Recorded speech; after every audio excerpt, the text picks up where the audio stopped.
peanuts and cracker jack. I don't care if I... Sandy into his windup. Here's the pitch. Swung on and missed a perfect play. High fly ball into right field. She is gone. In a year that has been so improbable, the impossible has happened. Fernando Valenzuela has pitched a no-hitter. Mikey Kershaw pitches a no-hitter. It is gone. It is a walk-off home run for Justin Turner. It's over. Muncy, a walk-off home run. This is way back. Walk 'em off. Chris Taylor.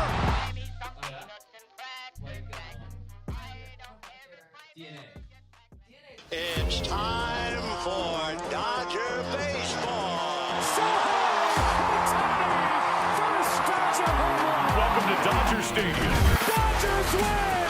This is the golden age of Dodger baseball. Grand slam. It's a double for Freddie. Magic. They're going to make big signings. They're going to make impact trades. This is the most anticipated season in Dodgers history. Dodgers have won it all in 2020. Think blue, bleed blue, and I'm out. What is up, Dodgers Nation? We are so back. Welcome to the Dodgers Nation post-game show. My name is Doug McKain. You can follow me on X and Instagram at DMac_LA. Thanks for joining us after the Dodgers get the dub. They beat the San Francisco Giants by a final score of 5-2. They improved to 61-41 on the season, 20 games over 500. They're 8.5 games up on the San Diego Padres in the National League West. Another big night for your Los Angeles Dodgers, who have now won 5 games in a row, a 5-game winning streak for your Los Angeles Dodgers, the only team in Major League Baseball that has not lost after the All-Star break. The season high is 7 games, so that's the season high winning streak. So this Dodgers team, they are stringing together wins. It feels like we're experiencing one of those Dodgers summer moments where they just go on a run and win a ton of regular season games, build that cushion in the National League West, and that's what they're doing right now. And it couldn't come at a better time against a San Francisco Giants team that's 48-54. You guys know what I say SF stands for. It stands for season finished. And you look at tonight, Shohei Ohtani, he goes 2 for 5, had 3 RBI. He was fantastic. He had a double off of Hicks. And then also, how about Gavin Lux? Another big night at the plate for Gavin Lux. 2 for 4 with 2 RBIs. And this Dodgers team, even without Mookie Betts, even without Max Muncy, some key injuries, reinforcements are on the way, trade deadline's looming. They're interested in Randy Arozarena, Garrett Crochet. A lot of the top names are going to be available. So exciting time to be a Dodgers fan. And welcome to the Dodgers Nation post-game show, the #1 Dodgers post-game show on YouTube, where we like to give back to the fans. And if you don't know already, we have the Otani giveaway. We're not giving away Otani. 10 years. He's a Dodger. The Ohtani jersey giveaway, a road gray authentic. All you have to do is comment Go Ohtani down below. We're giving that one away once we hit 95,000 subscribers.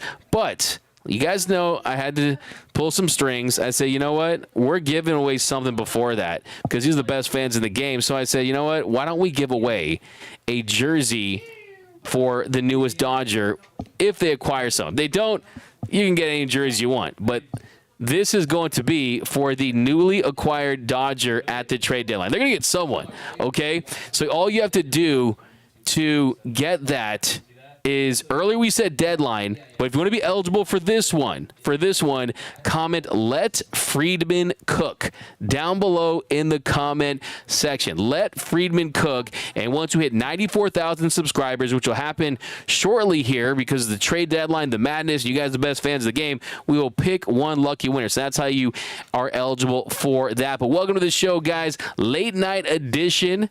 good times. We got Luis Robert Jr. from Philip Subia. We got Damian Leone, let Friedman cook. Jackie, let Friedman cook. Larry, let Friedman cook. Alex, let Friedman cook. Yes, that is what we need. Manifesting. Diane Schroeder, appreciate you. Smash that like button for Late Night D-Mac. I like that first comment of the show. Let's talk baseball. Let Friedman cook. Yes, let's do it. D-Mac After Dark is back from Alex 6 Sandoval. D-Mac Shoe. Okay, you're getting a fire take just for your profile name.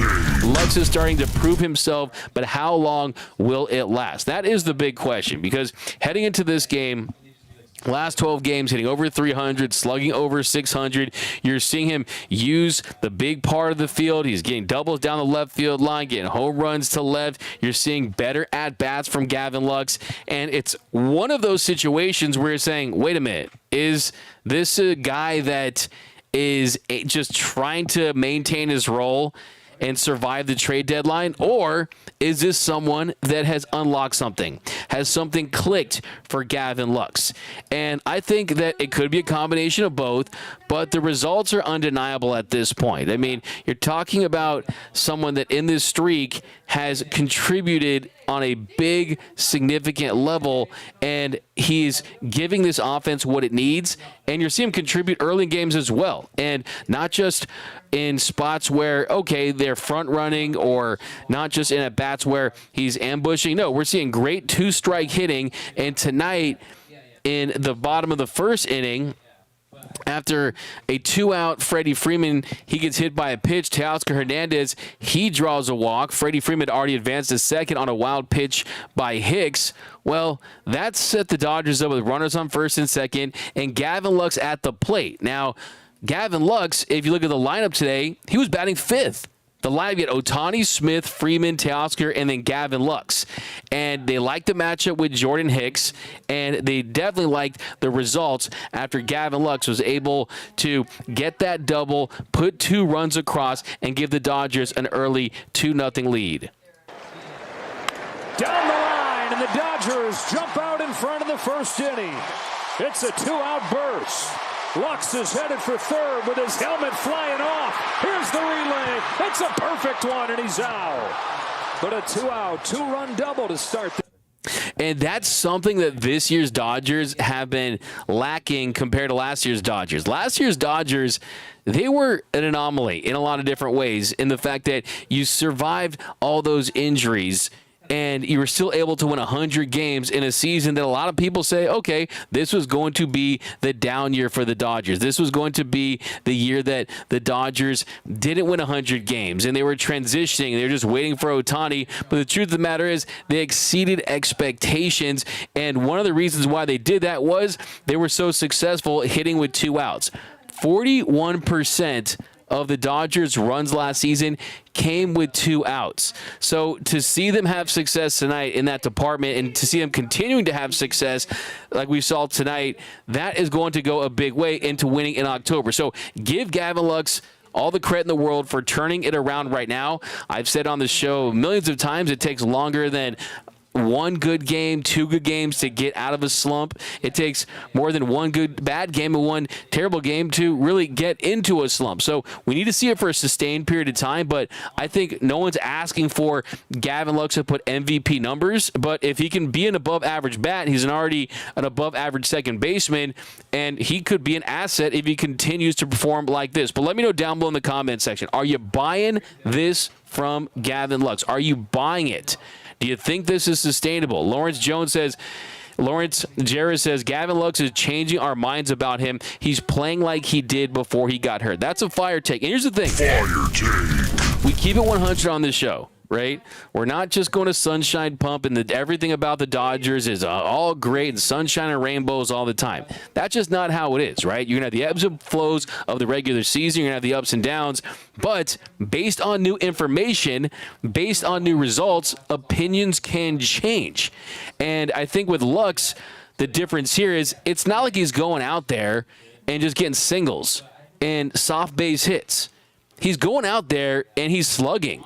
That, in the last 13 games, only player on the Dodgers to slug more than Gavin Lux is a man by Shohei Ohtani. And this Shohei Ohtani guy, he's really good at baseball. this Shohei Ohtani could really be a great player one of these days. Okay?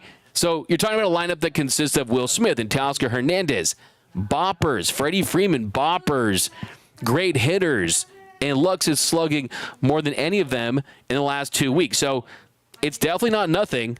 Let's Talk Baseball. Always appreciate the streams. D-Mac, let's go Dodgers. Appreciate you. Let's Talk Baseball here. A late night edition with 10:52 on the West Coast. Thank you so much for joining us here. BC, what's up, BC? My man, always rocking with us. BC, what does the BC stand for? I know it's your initials, but drop the name, man. Alex, what's going on? Thanks for rocking with it. Do you smell what the Friedman is cooking? That's from Nando. Nando, I got to give you your bro right there. D-Mac After Dark. Let Friedman cook from Kelly Oshiro. Let him cook. What up, Mario? Showtime. Freeman is getting Kenley and Fam sadly. That's from Showtime LA. I think there'll be a lot of disappointed Dodgers fans. Stepbrother D-Mac. What up, Stepbrother D-Mac? Rocking with this, man. Thank you so much, guys. Let's see some more comments here. $4.99 from D-Mac Jr. Hey, it's all going to the same place, man. Did you just take that from Pops, man? Did you go up to my wallet and take that $4.99 out? I appreciate it either way. Winning a giveaway is only way my dad gives me anything.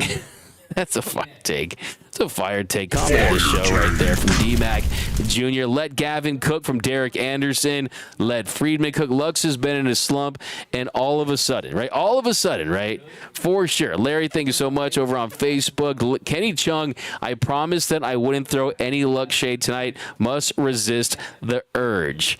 Yeah, I mean, it's tough. We got some contributions to the Teo Fund. That's from Stepbrother D-Mac, $2.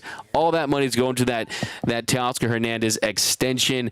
We are at shortstop bar. Come through. Repping the shortstop, man. I've done a couple things with the shortstop. Great people, great bar. I have a lot of great nights at the shortstop. Most of them I can't remember. You guys know how it goes down. But Jeffrey Sanchez, if Lux continues to hit, do you see Friedman still trading for an infielder even when Betts would be coming back? So that's a question I'm going to pose to Dave Roberts tomorrow, is how much of Gavin Lux's performance, specifically in this 2+ week stretch, has changed the conversation as far as his role moving forward, right? He's not going to tell me, oh, we were going to trade for him, we're going to option him or anything like that, but doesn't take a rocket science to figure out that if Gavin Lux had continued to perform the way he was performing offensively for this entire season, where he's around a 35 to 40% below average bat, well, their options were going to be either trade him when his stock is low or option him down to AAA, let him finish the year out there if everyone stays healthy, and you see if he can get his confidence back, you can see if he's finding his swing. But let's not forget, this is a guy that helped this team a couple years ago, especially in that Giants series. And if he can perform like that, well, at second base, that's the only position he's going to play. So you look at Mookie Betts now at the shortstop spot. And Mookie has still been taking ground balls at shortstop. And Miguel Rojas, we know, is a top 5 defensive shortstop as far as his glove work goes. He's doing a little forearm tightness right now. He's struggled at the plate since July, and he's been 0 for 9 since the All-Star break. Also, the third base position is really up in the air as well. Kevin Biggio is not cut out for this team long term. Kike Hernandez definitely has had his moments, especially when he owned Boston over the weekend, and he can play third base as well. But Miguel Rojas could be used as third base or at shortstop. And I think if you're this Dodgers team, do you trust a Lux, Mookie, Keystone combination at short?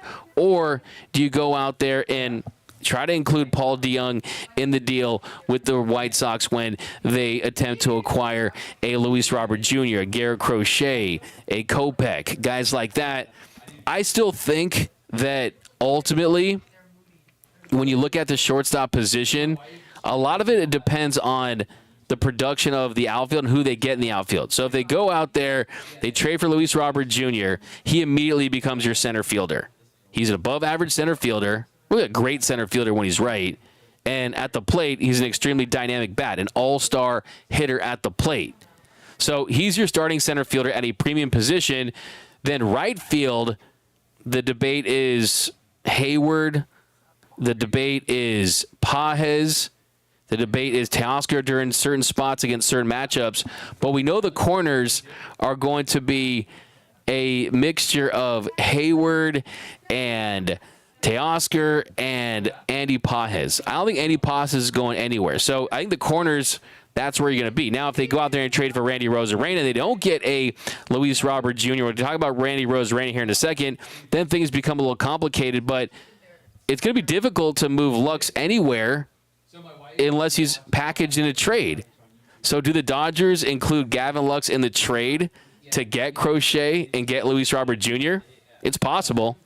The value is higher. I did hear a couple weeks ago that the White Sox were looking for a combination of big league ready players, high upside prospects, and a mixture. So Lux is still under team control for a good amount of time through 2027. You're looking at someone that he's from Wisconsin. He's a Bears fan, Chicago. It would allow him to truly develop and reach his potential down the line. So it's just tough because if you're going to put Mookie at second, there's nowhere for Lux to play. And if you're going to have Mookie at second, then you have to have Rojas at shortstop. So it's definitely complicated. Definitely. Richard Flores, third base is still a huge black hole. We need help. Totally agree. Just not a lot of names. Isaac Paredes. Paredes over prospects. There's just not a ton of names out there. You just have to hope that Muncie's going to be back. Philip Subia, Luxie finally said it effed and started being himself. I think it's all confidence. So much mental with Gavin Lux, and he said it multiple times. He said in the clubhouse after the game it was mental.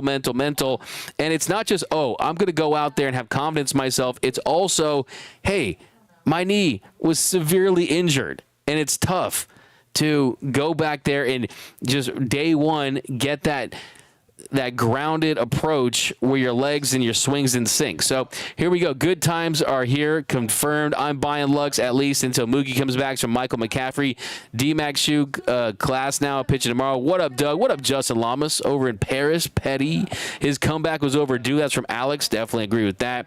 Matty Man 5 Dodge. The knee must have really started feeling better. J Bullet TC. Everyone in this chat roasted me for saying Lux would cook after the All-Star break. I was right as usual. Look at J Bullet here. Sounded like me trying to get a victory lap. You know, no one takes a victory lap like me. Who is Randy going to come with? I mean, Pete Fairbanks would be awesome. Pages is slumming BC. You're right there. We'll see. I mean, Paredes, Eflin, I don't think they're going to go that route or anything like that. But I think Fairbanks, Arozarena, I think Paredes. I mean, it depends on the White Sox deal. I think that could be a plan B. Michael says, SF equals shoddy franchise. Paul Gutierrez. We got a super chat here from Frankie SRT. $1.99. Lux before deadline equal D-Lo before deadline. I like any cross sport comparisons there. I will say, Lux is an above-average defender, whereas D-Lo is a human cone on defense. But your point still remains. What up, Bartolo Colon? My man. Hey, D-Mac. What's up, Bartolo? Rodwell's in the chat. Angel Escobar. D-Mac. What about a Randy, Robert, and a Crochet deadline? I mean, now we're talking about a fantasy baseball league with only a couple players, but they have the prospect capital, and quite frankly, they have the financial muscle to get anything done. D-Mac to the late night carne asada. That's from OG Vic the Brick. What's up, Vic the Brick? Love Vic the Brick. D-Mac, the only untouchable is for Scooble. Hepatitis C later. What's up, Hepatitis C later? Talk about this game, though. Talk about this game right here, and I think there were some pretty interesting moments in this one. And the big key tonight was 2 out base hits. 2 out base hits for this team. The Dodgers, they got just 3 hits off of Jordan Hicks tonight. But what they did, they made him work. They drew 5 walks. He threw 92 pitches. Just 50 of those were for strikes. And that is how you attack a pitcher that has great stuff, is you make him work, you give him high stress innings, and you try to get him out of the game as soon as possible. And he was only able to record 11 outs. He went 3 2/3 innings and gave up 4 runs, issued those 5 walks. And look, not all hits are created equal, right? And tonight, the Dodgers, they got 3 hits off Jordan Hicks, but they scored 4 runs. And you look at the Dodgers tonight, and with 9 hits, out hitting the Giants 9-5.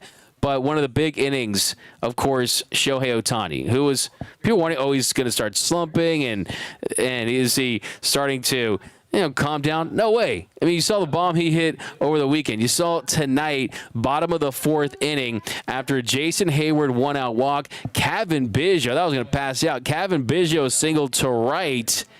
And then Kike, he strikes out swinging. You got runners on the corners. Otani at the plate, 1-1 count. And you try to get with a sweeper inside to Shohei Ohtani. It was unsuccessful. He doubles. Dodgers, they tack on more runs.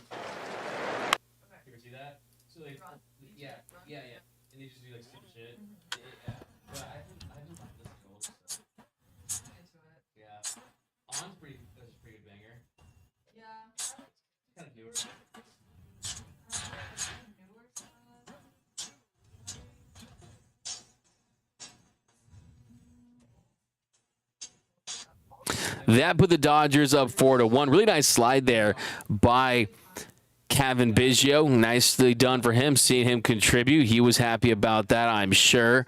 And then later in the game, bottom of the 8th inning, Pages was hit by a pitch. Jason Hayward, he singled to left. Chris Taylor with runners on first and second. He strikes out swinging on a slider down away on 3 pitches. Pages able to get to third on a wild pitch by Rodriguez. Then Kike, he had an opportunity with runners in the corners. He strikes out swing on a 98-mile-per-hour 4-seam fastball right in the middle of the plate. And then Shohei Ohtani, he comes up, gets in the count 2-0. Then he takes a strike looking, then he swings and misses at a 4-seam fastball up and in, 99 on the gun. Then 5th pitch to the at-bat, you leave that 4-seamer down right out over the heart of the plate, and Otani doesn't try to do too much with it. He singles to center. The Dodgers plate another run. They take a 5-1 lead. Shohei steals second. Freeman draws a walk, and then Smith draws a walk, and then Freddie Freeman, he flies to right. But the Dodgers get 1 run on 2 hits in that inning, and you're feeling really good about it at that point. A 5-1 lead against this lowly San Francisco Giants team. But at top of the 9th, Alex Vesia, he comes into the game. And Alex Vesia, he's been really outstanding for the Dodgers, and he had been warming up, and he was already warm, so they throw him out there, and he walks the first 2 batters that he faces. He walks Chapman on 7 pitches, then he walks Conforto on 6 pitches, then the 1-1 to Fitzgerald. He singled to left. That scored Chapman to make it 5-2 Dodgers. Giants pull within 3. Then pinch hit opportunity. Flores hits for Yastrzemski, and Flores, he pops out for the first out, and then Alex Vesia, he bounces back. He strikes out wisely for the second out, and then in comes Evan Phillips. And Evan Phillips needed just anything positive tonight. He goes out there, and of course, with the way his luck's been right now, he walks Soler on 4 pitches. And he was going heavy with the fastball. You saw more sinker, 96-mile-per-hour sinker on the corner, just missed, and then he missed with the sweeper inside. But then Wade Jr. looked a lot sharper. The first pitch, more conviction, 97 miles per hour on that 4-seam fastball on the inner half, and then he fouls off a cutter. That was the mistake pitch. I don't know if you remember the look on Lamont Wade Jr., late night Lamont's face. It looked like he said, I just missed a cookie, because that was a cutter that did not cut enough. And then 2 straight balls on the 6th pitch, use that cutter to induce soft contact, and the Dodgers get the win. So much better use of the fastball for Evan Phillips tonight. The cutter just doesn't have that depth, that break that we've seen from it. That's why lefties are having so much more success against it this season. But still, Dodgers get the win. And big takeaways, Gavin Lux continues to produce at the plate. Shohei Ohtani is Shohei Ohtani. And how about Landon Knack? I think Landon Knack was just so incredibly impressive to me once again, because he's just proving that he doesn't need to be this elite fireball or anything like that. But he goes out there and he just gets the job done. And that's what you need from someone like a Landon Knack. Just go out there, pack your lunch, bring your construction hat, and just go out there and put in work, man. That's what he does. Atlantic, he goes 5 innings, 6 punch-outs, 2 hits, 1 earned run, 96 pitches total, just 50 for strikes. Key for him is getting ahead in the count. Just 9 for 20 on first pitch strikes. But I think he did a really nice job tonight, just keeping this Dodgers team where they need to be, considering he got some early run support. He gave up the home run to Fitzgerald there in the 2nd inning. He left a slider that just kind of hung there, and Fitzgerald, he cranked it out to give the Giants their first run of the evening. But before that, he struck out Conforto swing, nasty changeup, Chapman slider. I mean, he's got some nasty pitches, man. I mean, he really does. The spin's there, and also think did a really nice job just kind of working around some traffic there in the 3rd inning. You had the error by Gavin Biggio. And then you had Soler. He strikes him out with a nasty curveball down and in. He walked Wade Jr. on 4 pitches, but then he settled down, kept his cool, gets Ramos to ground a pitch, and then Bailey fly to center. Then in the 4th inning, nothing doing really. Had a 2-out walk to Fitzgerald, then got Yastrzemski to fly to right. Then the 5th inning, he goes 1-2-3. Really nice job striking out Soler looking on a 4-seam fastball. So I really love Landon Knack. The Knack attack, he's got a knack for going out there. But how about Brent Honeywell, man? How about some love for Brent Honeywell? Brent Honeywell is a find. I mean, I think that if it's between Brent Honeywell and Ryan Yarbrough right now, I got more confidence in Honeywell. And he comes in this one, and he's just kind of doing it for this team, just putting up zeros. You look at the top of the 6th inning, he goes 1-2-3. Love seeing that screwball. I'm going to do a little feature on that on tomorrow's show. Shout out to the screwball god there, Mr. Fernando Valenzuela. Then top of the 7th inning, he goes 1-2-3, induced a double play, got Yaz to ground into a double play. And what you get from Honeywell is the ability at multiple innings. Tonight, he goes 2 scoreless frames, and he's pitched multiple scoreless frames, feels like every time he's out there. And the most important thing is he's eating innings. Every single appearance he's made, all 3, he's gone multiple innings. So really nice job by the Dodgers claiming him off waivers, and 7 scoreless frames for Honeywell. So yeah, he's a dude, man. I trust him. I definitely trust him. I really like him. I think he's one of the big finds this season for sure. We got smash that like button for your Los Angeles Dodgers. We're going to talk about Randy Arozarena coming up next. We got no dumpster dive with Honeywell. That's from Diane Schroeder. Kenny Chung, Honeywell is bringing it. His 3 appearances on the bum have been solid. That screwball is crazy. Yeah, it really is. You love a screwball, man. But let's talk about, we got a 1999 super chat from Kelly Oshiro. Appreciate that. Did you hear Joe Davis say Roberts didn't realize that Vargas was over 20 plus, completely unaware? I found that very disconcerting. Look, I mean, Dave is a busy man. Lots of things that are on his plate every single day. Don't necessarily believe everything I hear, because there's a lot of strategic, like I speak fluent Dave Roberts. There's a lot of word salad, and a lot of times when you bring up to Dave Roberts something, a statistic or something, he always acts like he's unaware if it's something that's negative, right? I mean, I remember asking Dave Roberts about just sacrifice flies a couple years ago, and he acted like he didn't remember that, right? So it's not something that I'm saying is just... It's more to kind of protect the player, if anything else, and you don't want the player to get too into his head. But look, baseball games, it feels like you wake up, there's a game, you go to sleep, you go back to the ballpark. Over 20 can add up really quick.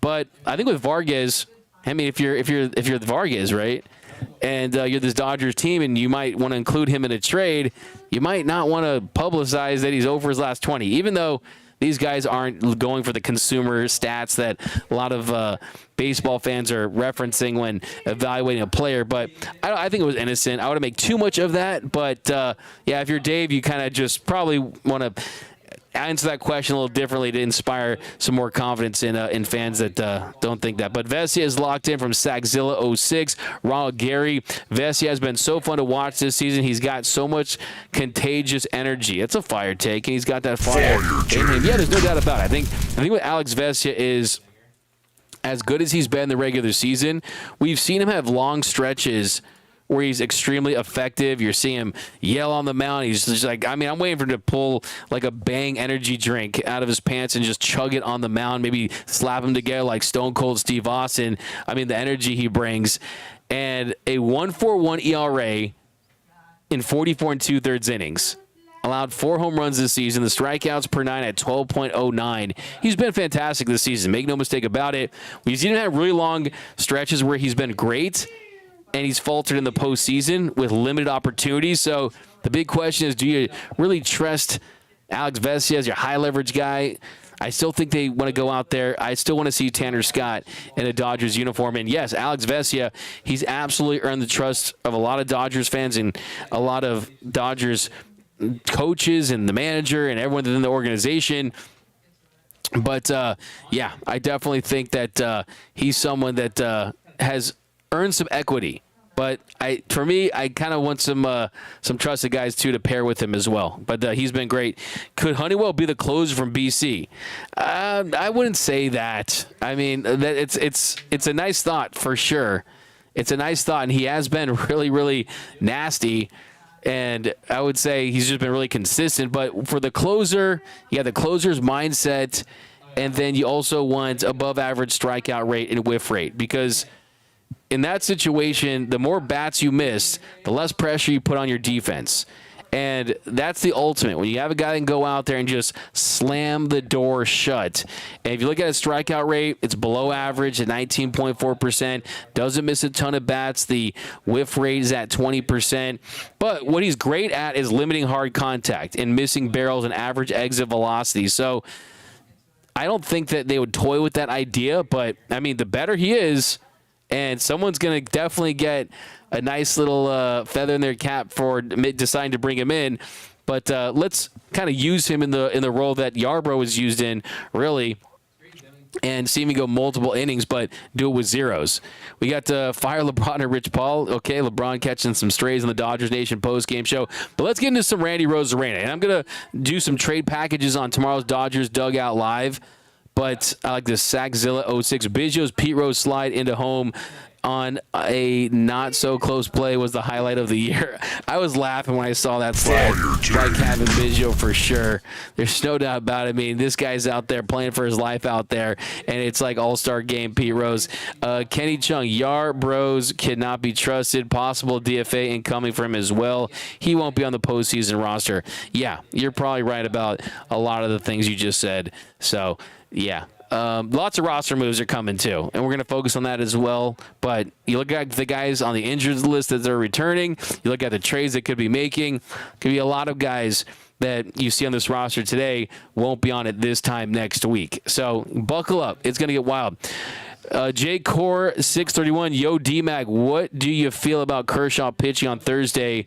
Would he be as good as he was before the injury? Well, that's what we're waiting to find out. That's a $1 million question right there. I do think that Clayton Kershaw is in a good spot where, yes, they need him. Yes, the rotation is lacking healthy starters, and it always feels like different year, same story. The Dodgers are reliant on Clayton Kershaw coming back to fill innings. But I also think, too, that the organization isn't putting all their eggs in the Kershaw basket, right? They're not asking him to come back and save this team. You already went out there and you added Glass now, and Yamamoto is on the mend, and you're going to be active at the deadline. You're already linked to the top names available. So it's not like they're saying, Kersh, we need you back to be our Game 1 or Game 2 or Game 3 starter. They just want to come back and take it one start at a time. By the way, you at home should take life one inning at a time. No, I'm just playing. But they're going to take it one start at a time and just see how it goes. See how he bounces back. See how effective he is. See if the shoulder is sore when he wakes up the next day. But, I mean, I think you got to put things into perspective, right? I mean, when he steps onto that mound on Thursday, he'll become the first player, first pitcher in Dodgers history to pitch 17 seasons in Dodger blue. That means something. That means something. And we're talking about someone that 9 months ago had a shoulder surgery, and it looked like, hey, maybe he won't come back. So the fact that he has made it all the way back, has gone through the rehab process, you got to feel good about the fact that with Clayton Kershaw, he's not someone that's velocity reliant. As long as he has the command of the fastball, he's been averaging 89, hitting 90, 91, 92. That pocket is where he was before the injury when he was extremely effective. Let's not forget, last year, he was on his way to potentially making another All-Star team, right? And starting potentially in the All-Star game. It's like he can't help himself but go out there and be effective because the way he competes, the work he puts in before starts, and the truth of the matter is, as long as it's pretty simple. If he has the feel for the slider and he's commanding the fastball, he's going to give you starts like we saw from Landon Knack as his kind of floor. But his ceiling is going 6 or 7 on a great night and getting double-digit strikeouts. I do think that that's in him somewhere. Now, he is on the 60-day IL, so they got to make another 40-man roster move right there. So we'll see. Lots of roster moves, but I think that you can expect some vintage Kersh as long as the shoulder holds up. Remember, it's not an elbow, it's a shoulder. So I do have faith based on what I've seen and the velocity numbers that he can come back and definitely help this team in a big way. You're not getting 2014 Kersh. Thanks, Cowboys 5 rings. Appreciate that. D-Mac for MVP. Now that's actually going to be Shohei Ohtani, but I love the thought there. But yeah, he's gonna pitch well. I'm confident. I'm more confident than Kersh than I am Walker Buehler, just because we've seen this reinvented version of Kersh for years now, whereas we haven't seen this reinvented version of Walker Buehler. He's still trying to figure out what kind of pitcher he is, whereas Kersh is just resuming and getting back to what he was. We got a thank you, appreciate that, a super chat, $19.99 from my man Cowboy 5 ring. So Randy Arozarena. Randy Arozarena. Say it with me. Randy Arozarena and the Dodgers are linked. It feels like we see this every single time that the Dodgers are linked to the highest profile players. And with Randy, it's not like he's a Aaron Judge or a Mike Trout. He is a all-star caliber hitter that has a postseason pedigree where you feel like if he can get hot in October, he has 1104 postseason OPS. So he also has kind of that extra charisma that makes him so alluring. And Mark Feinsand of MLB.com, late today, he went out and he said the Dodgers are in on Randy Arozarena. And it's no secret. It's been out there. But this is what he had to say. He said about the Dodgers and Randy Arozarena and the Dodgers' plans at the deadline. The Dodgers aren't just looking for an impact arm. As sources said, Los Angeles is also hoping to add an impact bat in the outfield prior to next Tuesday. Despite a down year overall, Randy Arozarena would fit that description, especially since he's heated up since the beginning of June. Entering play on Tuesday, Arozarena had a 906 OPS with 7 home runs since June 1st, looking more like the player who won AL Rookie of the Year honors in 2021 and earned an All-Star selection in 2023.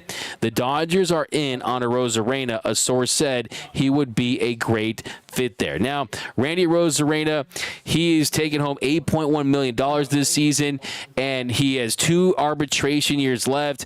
But when it comes to the Dodgers and adding an outfielder, I think it's extremely important to add an outfielder, not just for this year, but for the next 2-3 seasons, because, of course, all the Super Chat money goes towards Teoscar's extension, but there's no guarantee he's going to get an extension done or that the Dodgers will re-sign him. And then you look at past that. Andy Pages is still proving himself in this league. James Outman, let's be honest. James Outman has a long way to go at the plate to prove that he can consistently hit big league pitching.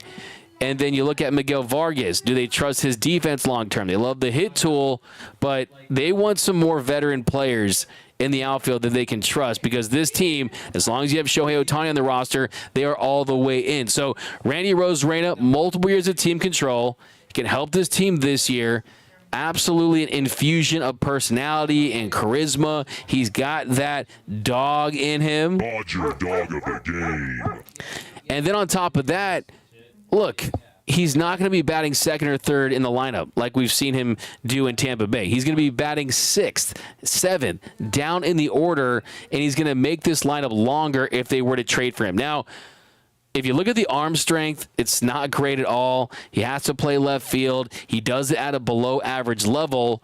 And if it's between Randy Arozarena and Luis Robert Jr., there's no comparison as far as how complete of a player they are. But if you could get Crochet and maybe a Kopech in a deal with the White Sox that does include Luis Robert Jr., and then you can get Randy Arozarena and a Pete Fairbanks maybe you get a Arozarena and Crochet if the White Sox are willing to deal Crochet separately. So, yeah, I mean, Randy Arozarena, look, some players just feel like they were destined to be Dodgers just because of the magnetic pull of fans wanting that player on this team, in this organization, and then kind of the personality that he has.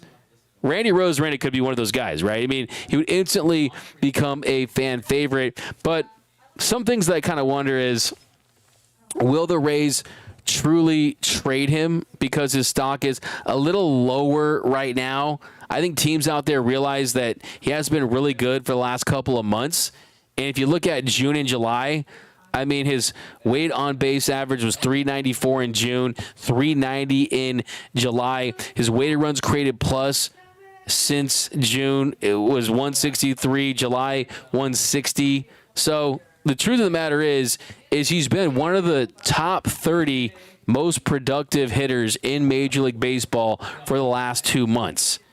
And we know what this Rays team does. They trade guys early, not just early in their arbitration years, but early as far as when the deadline arrives. I mean, look at the deal with Savali and Milwaukee, right? They're willing to do deals early. So one thing I would say is it almost feels like Randy could be one of the first dominoes to fall in that sense. But if they trade Randy Arozarena, if they trade for him, the Dodgers might be able to say, look, this could be the lowest his stock gets right now.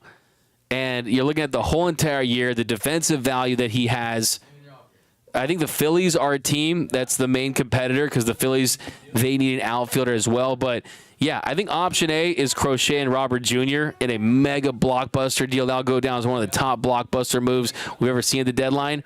But Randy Arozarena and Crochet, Randy Arozarena, Scooble, I mean, who's going to say no to Randy Arozarena in Dodger Blue? So let me know down below in the comment section. What are your thoughts?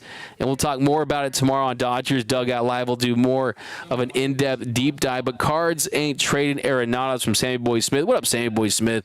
Always respect your ball knowledge. Always appreciate you rocking with us. I knew I bought that Topps Chrome Luis Robert Jr. rookie card for a reason. The new Bison. Alex, so he's heating up and postseason bat is proven, right? I'm open to it. Yeah, I mean, that's a fantastic point. I mean, if he has been having a down year all year and he didn't have a great postseason pedigree, you're saying, okay, I'm not getting a guy just because of his personality, but yeah, he has definitely produced a lot better statistics. I think some of the underlying ones we'll dive into tomorrow that could point to, okay, maybe it's a little bit of a sign for some negative regression a little later. But, I mean, he's in Tampa Bay, man. I mean, that's not an electric environment. Some guys thrive when the lights are bright and fans are cheering and there's more at stake. Randy has proven that he's one of those guys. So I think that you almost have to kind of just discount what we've seen in Tampa Bay, knowing that the Dodgers version of Randy Arozarena, being around Shohei Ohtani, giving you the Randy Arozarena pose. I mean, I think you're looking for this year and the years down the line. I do think the fact that he's on 2 years of arbitration after this with his defense might not be like super ideal, but still we got Eddie Chavez in the house. Nando. Haha, I love it. What up, Eddie Chavez? $25 super chat, man. Appreciate it, man. It's going towards the Teoscar Hernandez extension fund. Angel Escobar, I'm going out and saying this. If we get Randy by the week's end, I think we could even get Crochet and Robert too. It just depends. And it's not insane. It's not insane to think that the Dodgers would want to completely fill in that outfield. And you would imagine an outfield of Randy Arozarena in left, Luis Robert Jr. in center, and a Teoscar Hernandez in right. I mean, come on now. When's the parade? Hey, Derek Rosales, I cannot read that, bro, but I will laugh, and I'm going to give you a bruh. NS says the Arozarena. He can do his Riz hands. I like that. Late night with D-Mac. What I be stroking, man. Always appreciate you rocking with us, as always, guys.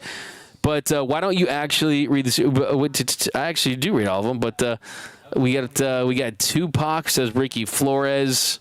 Let's see if we got any more super chats up here. I think we pretty much hit them all at this point. But yeah, there we go. Vargas primary played third in the minors. We got Scooble all day, Scooble all night. That's from Jake Bogner. It just depends, man. It depends if there's a deal on the table that the Tigers would accept that's coming from the Dodgers, for sure. But yeah, definitely smash that like button for your Dodgers, and definitely smash that like button for this team that just won 5 straight. Cameron Holiday, love the show. D-Mac, hey, we love all the Dodgers fans that make this show what it is, because it's a place for us to vent when we're losing. It's a place for us to celebrate when the team wins, and also just talk ball 24/7, 365. John Bro, what up? D-Mac saw you at Universal. What's up, John? Appreciate you, man. I think I was by the Jurassic Park ride at Universal Studios. Man, a good amount of you guys that day, so great to always meet you guys in person and talk Dodger baseball. Kirby Yates. Los Doyer says, you think the Angels will trade Mike Trout for Ohtani? That's a fire take. Can you imagine? Can you imagine if Mike Trout in his prime was on the same team as Shohei Ohtani in his prime? That team, man, they probably win multiple World Series titles, right? I mean, you have to believe that. What's up, Michael Negretti? We got Parades and Randy. Paredes. J. Mason Miller and Randy Arozarena. Let's go. Kikuchi to LA. That's from Adrian Salazar. Flaherty and Randy is our safety school. I like the way you put it there. Graham Farmer. And if that's, look, I think Flaherty is a name that we've talked about on the show for, it feels like 3 months already, but you could do worse. But at the same token, if everyone's healthy, then it becomes almost a competition down the stretch. Whereas if you go and get Crochet, I'm telling you, the big plus is the way you can deploy him. Think Andrew Miller in 2016. Think of Steven Strasburg in 2019. Maybe doesn't have the innings that Strasburg did, but the dominance. And sometimes you make a big trade and it puts you over the top. And that's definitely what this team is trying to do at the moment. It's just good to see. I mean, with the Ohtani, 97% of his contract being deferred, this team, they know they need to win a World Series. And if they do it in year one, it makes that much sweeter. And then I think the dam breaks. I think this team wins multiple titles, but we're going to dive into it deeper tomorrow, guys. We had some more here. We got the beat Punks Brian. We should get Tommy Pham. Mr. Copacetic says I'm all in on Scooble. Would be a dominant in blue. Andre says Randy with Teo is money in the outfield. We need proven playoff bats, and Randy is that. Randy is hitting .336 with 11 home runs and 17 RBIs in the playoffs. Rack you right there. Fire take. Joe Rodriguez. D-Mac. There's a lot of black background noise bleeding through the mic. Interesting. I wonder why that is. We just updated today, so let's see. I'll check for that after. But thanks again, guys. Rock with us here on the Dodgers Nation post-game show. Dodgers get the win. They beat the San Francisco Giants by a final score of 5-2. They won 5 straight. Tomorrow, Tyler Glasnow makes his return on the mound. And Thursday, you got Clayton Kershaw. So, exciting time to be a Dodgers fan. And be sure to subscribe, comment, let Friedman cook down below so you're eligible for our 94,000 subscriber giveaway. And go Tawny down below for our 95,000 subscriber giveaway. So, definitely do that. Thanks again, guys. As always, my name is Doug McKain. You can follow me on X and Instagram at DMac_LA. Remember, nothing brings us together quite like Dodger baseball. Baseball. Thanks, Don't Care 187. Appreciate you, my man. Legal Mind, Kershaw for president. We got Jazz Brown, Alex, and Ronald Gray, Joe Papa, all you guys at the end. Thanks so much for staying until the end. And remember, nothing brings us together quite like Dodger baseball. And until next time, think blue, bleed blue, and